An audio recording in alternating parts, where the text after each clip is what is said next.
right, are you ready? So, imagine this, a company that was founded to transform the future through the development of digital ecosystems to create an inclusive world with more opportunities for everyone. Imagine a company who was part of the creation of the largest startups in Latin America.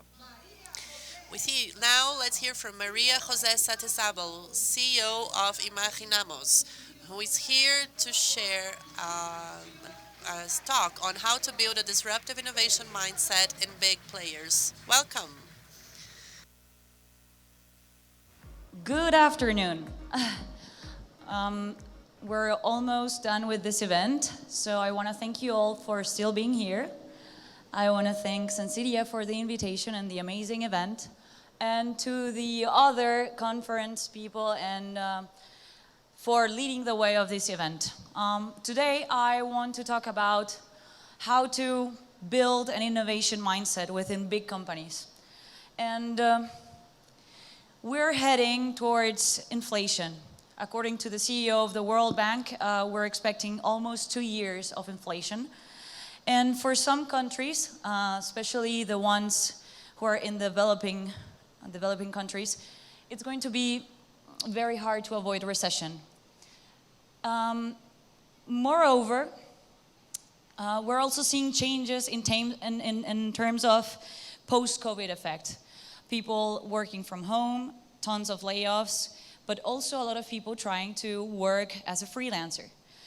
For example, in the United States, 1/3 of Americans are freelancing. That's over $1 trillion for the US economy. And in Europe, that's 16% of all the labor force are freelancers. That's almost the size of Colombia, 55 million people. In Latin America, I don't know if you knew, 50% of your labor force work as a freelancer. In Argentina, it's 13%. In Mexico, it's 12%. In Colombia, it's 7%. But that's a lot of people trying to change the way that we work. So external forces like COVID, like recession or inflation, and also internal forces like this ones of layoffs, working from home, being a freelancer, are changing the way people think and behave. And for example, this recession I was talking about, we all had the chance to live the one before, the one in 2008. It was really hard for developed countries specifically. In the US, for example, more than 64,000 companies filed for bankruptcy, compared to 28,000 in the year before, where there was no crisis, 2007. Latin America was more resilient to that recession before. Our downfall wasn't as big as it was for the ones in the northern countries. But for example, Latin America, it's very fragile to external situations.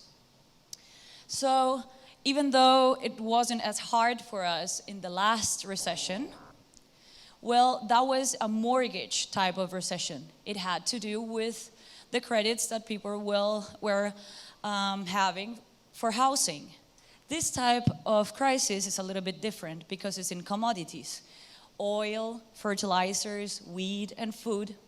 So it can affect heavier in countries like ours. But this is where we kind of like panic, type of the feeling when you sit in an exam and the only answer you know is your name. But it's the perfect time for us to innovate.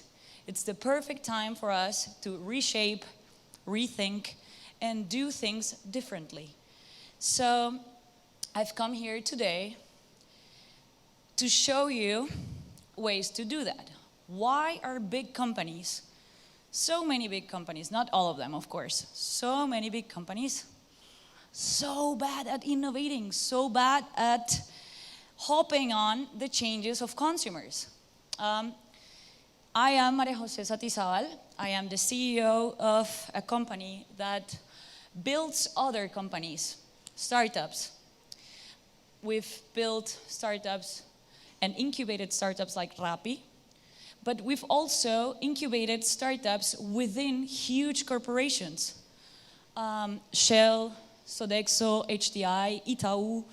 We've done it in order for them to think like a startup from within, from companies that are big and very heavy to move. So we try to bring the mindset, the agility, and some of the DNA of startups to big corporations, and also to transfer the knowledge of big corporations to startups. We've seen in the past that many of the big corporations have been steamrollered by startups because they don't know how to use the change in consumers' mindsets. We've seen it with Yahoo, we've seen it with Kodak, with BlackBerry.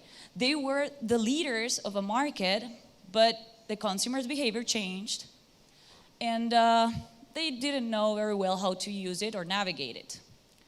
So why are companies like slow at changing? And we hear phrases like, well, they're more conservative. They don't launch anything that they cannot test. Or it takes too much risk. We don't want to do it. We also hear things as, we're such a big corporation that if we make a mistake, it would harm and damage our reputation greatly. We don't want to risk it. We don't want to do it. Also, well, you know, we have a board. We have shareholders, and we need to give results. And we don't know if it's going to be successful or if it's going to take too much time. And we need to deliver very quickly. Or for example, no. We as corporations, that's for big minds. That's for a specific type of leader. And we see the examples of this Sir Terry Leahy, who was very innovator for Tesco. And after he left the company, they lost momentum to big retailers in Europe.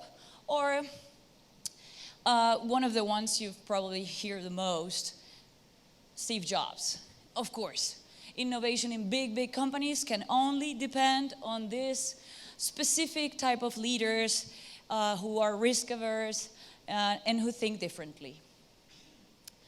But today, I want to bring to you, having worked with startups and being also the advisor for big companies, what they can do together, what they can learn from each other. Of course, since today, the majority of you are big companies, my speech today will be, what can big corporations do to innovate with a testing methodology, to reduce uncertainty, to have quick wins, to stop the idea of what we were hearing before was the myth. So I don't launch anything that I cannot test. Okay, let's test. I cannot do anything because I risk my reputation. How can we enhance reputation? So is there anything that big corporations can learn from startups? Of course, startups have many things they can learn from corporations, but today I'm only going to talk about things that corporations can learn from startups. We know the big monster who ate Blockbuster. We've heard from it. But times have changed, and facing these changes post-COVID, or the things I was talking about for the employees and the recession, well, the dynamic between corporations and startups can be different. It doesn't have to be like this. So one of the ways, I'm going to talk about 3 ways in which corporations and startups can work together or benefit from each other. The first one is to invest and collaborate. This is a specific case from Imaginamos. You know, HDI, it's here in Brazil as well. It's a German insurance company. HDI was entering Colombia by acquiring an Italian insurance company. But the insurance companies in Colombia, the ones that were Colombian born, are very strong. So how could a new brand, never seen before, enter a market where the industry is already very strong and it's already taken by national brands? Their portfolio was mostly focused on vehicles, on insurance for vehicles. So what we did was we launched a contest and we looked for startups all over the country in many areas: agro, health tech, ed tech, many areas. And we did this contest. We received 1,600 applicants, and then we chose 50, and then we chose 10, and then 5, and then a winner. The winner was a health tech startup. This was 2019. This was before COVID. So telemedicine, being able to connect with a doctor through a camera, sitting at home, wasn't as popular as it is today due to COVID. Before, it was really new, especially in Colombia. So this insurance company invested some money in the startup and acquired some equity of the startup. The company benefited from unlocking a new service very quickly because they could offer this type of appointments to the clients through a camera, and also insert the insurance policy without taking many, many months to unlock the service, build the technology, test, and everything. In terms of 2 months or 3 months, the insurance company already had a new service and a new product. And the startup, of course, they look for money, but they also look for data, for clients, for traction. So having a mentor and a sponsor like this company was a way for the startup to grow faster. They both benefited from this collaboration. This is some of the interviews we did. The second way in which corporations and startups can work together, or the ways that corporations can innovate, is by listening to silent thinkers. This means including a lot of people who have tons of amazing ideas, but they're quiet. This is an example of 2013. General Electric was having some trouble with the weight of the bracket of this jet engine. So they asked openly, what can we do to make the brackets of the engine lighter? And they opened a contest, and a student, not even a professional, a student from Indonesia found a way to make it 84% lighter. And that changed the whole course of the development of this engine and the transportations, and of course the costs and the revenue and the profits. By listening to someone outside the company or outside the industry who has something to share. An example inside the companies is this guy. This guy was a janitor at Frito-Lay. He only used to mop the floors. But Frito-Lay was having a really rough time, and Roger, the CEO at the time, asked 300,000 employees, what can we do to get out of the crisis? This janitor had to walk a lot of miles to go home, and he is Mexican. He didn't find any products from Frito-Lay that were catered to Latinos. So he bought a bag of Cheetos, the regular Cheetos. He went home, he put some spices, some Mexican sauce, and packed them himself and brought it to the board of Frito-Lay. That was the day the spicy Cheetos were born. Spicy Cheetos nowadays sell $1 billion per year. The whole Cheetos category. but cheese is the first one, and spicy is the second one. This guy now is the vice president globally for culture and innovation and stuff, and he's worth more than $20 million. And he used to mop the floors, and he saw something that the company didn't see.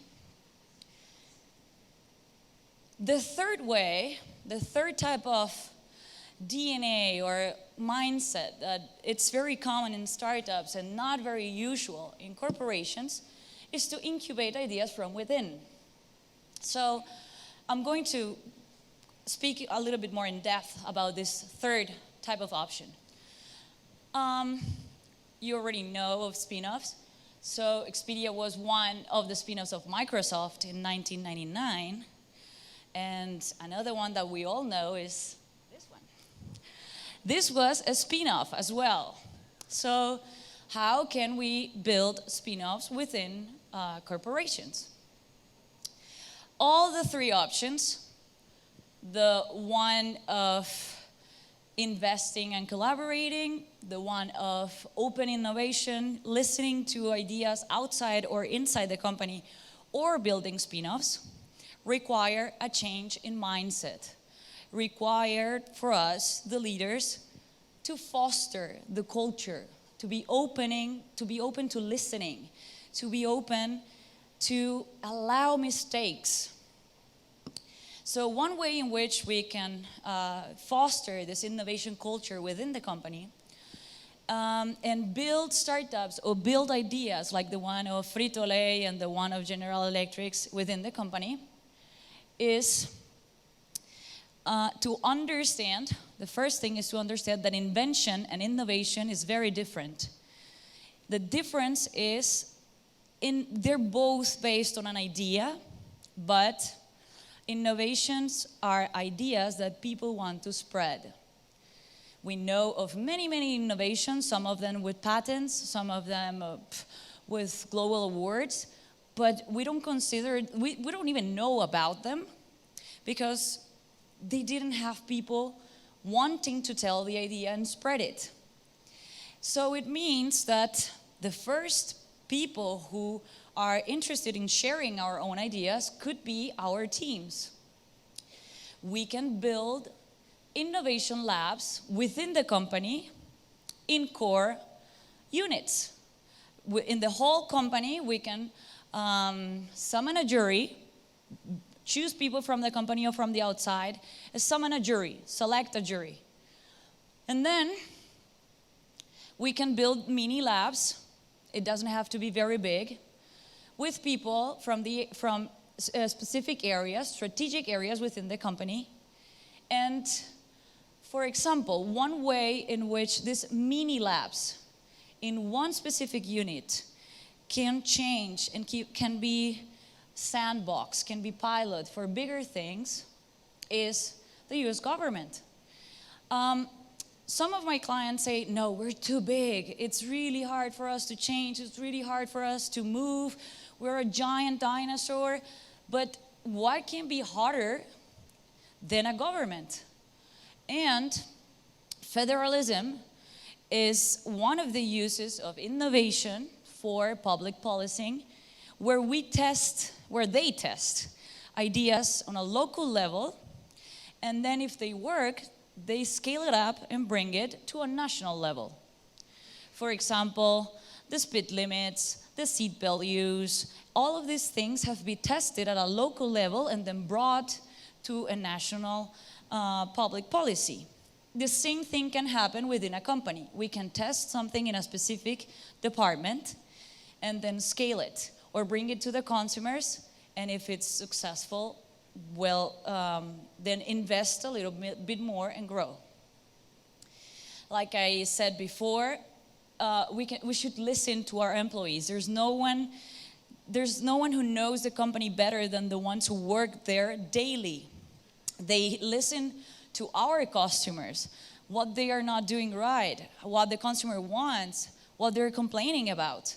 But they also see friction. They also see opportunities. If it costs, if for an employee something's really hard to do, it can mean that it's a pain for other companies like ours. So we can build something out of our weakness because it will probably be an issue for other companies as well. This programmer had the idea of buy now in one click. That was to make the technology more efficient. And he scaled it up, and now it's a patent. It became a patent in '97, but it came from an employee. The second example of listening to employees is also from Amazon, showing that they have a very stable DNA for innovation from within. Also an engineer, he proposed that people could pay, they would want to pay, to be more exclusive. Now we pay to be more exclusive in many things, but at the time it was really weird. Who would want to pay more to get things faster or with a fewer queue, a fewer line? He proposed that, and nowadays is the unit of Amazon selling over $19 billion a year.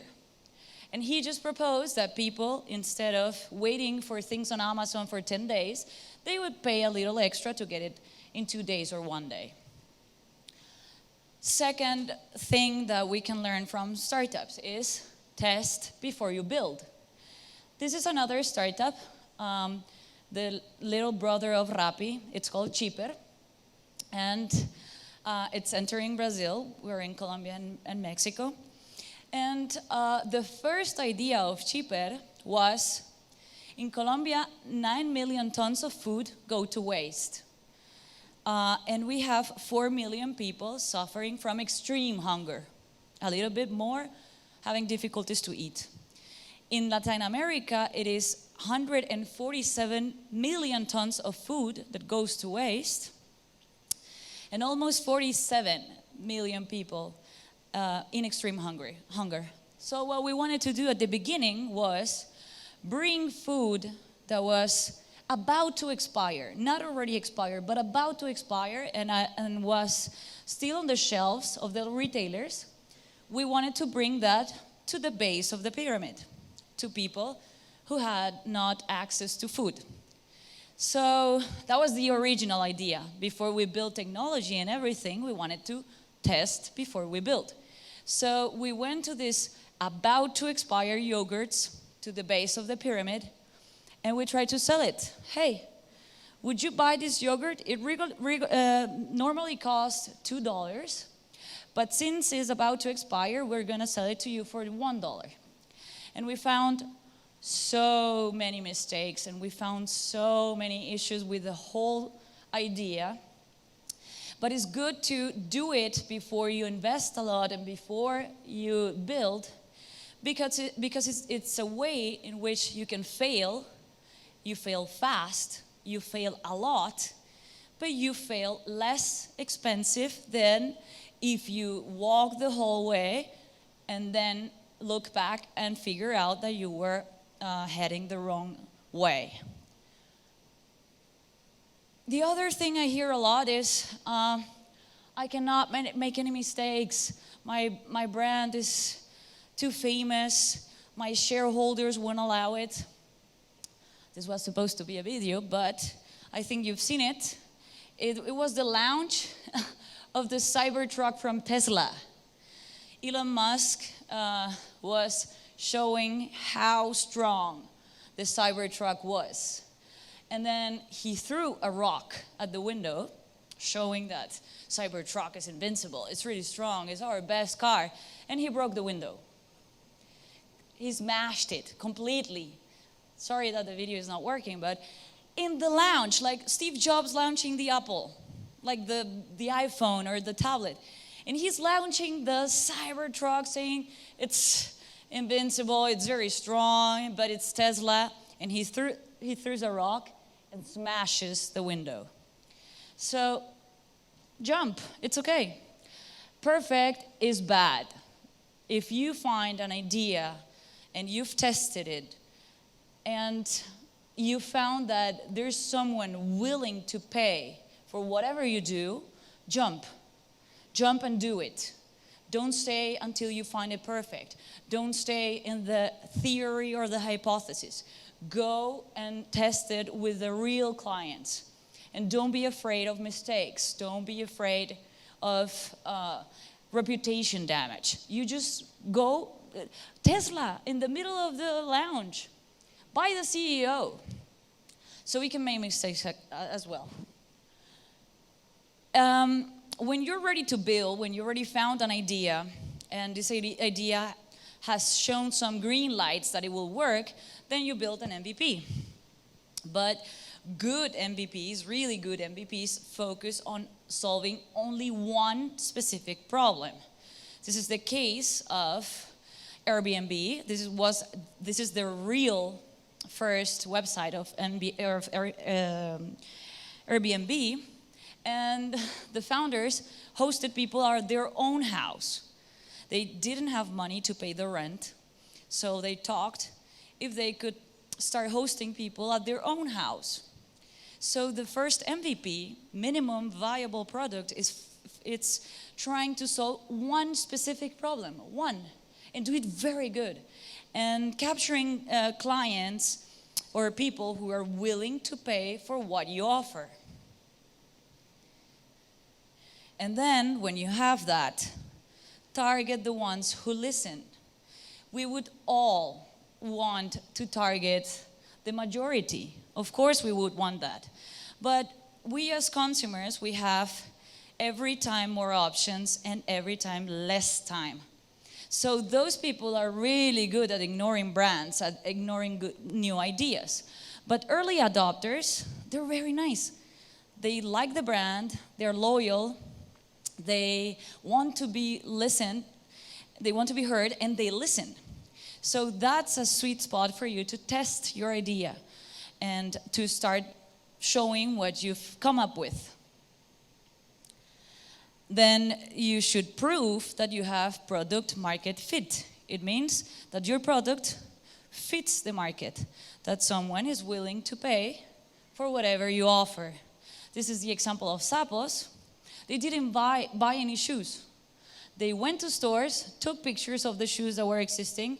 They built this landing, this specific website, and they put the pictures of shoes in someone else's store.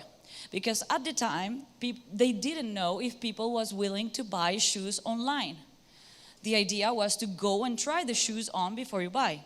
So to prove the hypothesis, they just took pictures, like I would take pictures of you, and then put it on the website, offer the shoes. If any of them would buy the shoes, then I would have to run back to the store, buy the shoes, and deliver. But it was a way for them to test the idea and to know if it was working. Another good thing to do is listen to your customers. One tool that was really good at Rappi was to have a space where you could order anything. So Rappi delivered food either from restaurants or from supermarkets. But people started asking for favors. Hey, I left my sunglasses in the house, or the charger of my computer at home. Can you please bring it? My wife will bring it downstairs and you bring it to me. So Rappi favor was unlocked. Hey, can you go to an ATM and bring money to me? I need cash. Rappi Cash was born. So one way for you to innovate is listen to your customers, because they will give you ideas of new services. And of course, adapting to changes, which is what we're trying to do here. Uber was illegal in Colombia. The way of renting a car was illegal. So Uber was banned for a couple of months. The government said you cannot operate in this country, and we didn't have Uber for a couple of months. But Uber came back, and Uber say, hey, I'm not renting cars. I'm renting a driver. But the driver comes with a car. So they changed the business model, and they changed what they offer, and now it's not illegal. It's not illegal for you to pay for a service, for a cleaning lady, for someone to do your manicure and pedicure, or for someone to drive you from point A to point B. So flipping the history and changing for you to adapt it's another thing that startups are good at and that we can do to expand to new countries, or to simply adapt to the changes of the consumer. For the rest of Latin America, it's really hard to enter Brazil. I don't know if you knew that. Brazil is so big that it equals the amount of consumers of the rest of the countries. And it's very strong.